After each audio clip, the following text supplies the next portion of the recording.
Have you heard of these statements at workplace? Men can't cry or express emotions. It will impact your image. It will show how girly you are. Women are told if you cry or show feelings, you won't climb the career ladder. All this is absolutely not true. It is so important to express your emotions at workplace. That's what is emotional intelligence. And that's the topic for today, EQ, which is emotional quotient or emotional intelligence. Welcome to the fourth series of leadership today. It is very important for a leader to manage his or her emotions and emotions of people around them. Now, let me give you an example. Indrani Noy, former CEO of PepsiCo, wrote a letter to all the parents of their employees.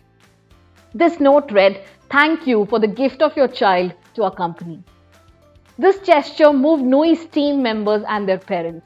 They could never think of a CEO doing such a gesture. Connecting to people emotionally was her biggest strength as a leader, which helped her build strong bonds. This increased retention, trust, credibility in the team. The whole team worked together and collaborated for the success of the company. Noy's method is one example of leading with emotional intelligence. There are several examples of such leaders. It is a differentiator from just a manager to a great leader. It is an important aspect to understand the emotional needs of the people you work with. So in today's video, I'm going to share 5 elements to work on to build high emotional quotient. Number 1 is self-awareness. Organizational psychologist Tasha Eurich found that only 10 to 15% of people are actually aware of themselves. But around 95% believe that they are self-aware. So if you are self-aware, you can identify and name your feelings. Have you found many times we are confused how we are feeling because we are not self-aware about our own self? However, many leaders may need to work on figuring out what emotions they are experiencing and why. Number 2, after self-awareness comes self-regulation, that is self-management. Self-regulated people can recognize how they are feeling and can use these feelings either to act or to decide not to act. So to improve your self-regulation, aim to lengthen the time between the reaction and your response. Sometimes immediately we respond to a situation without even thinking.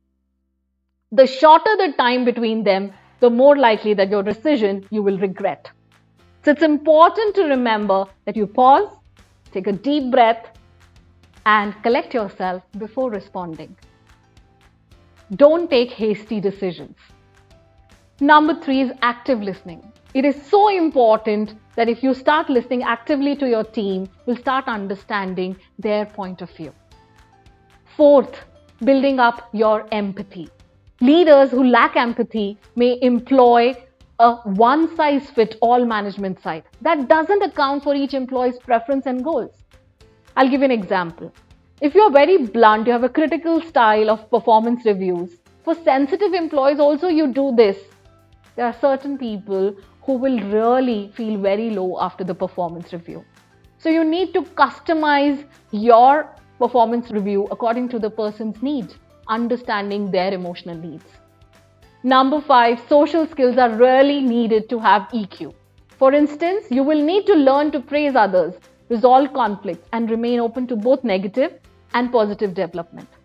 So do try these 5 important points to improve your EQ.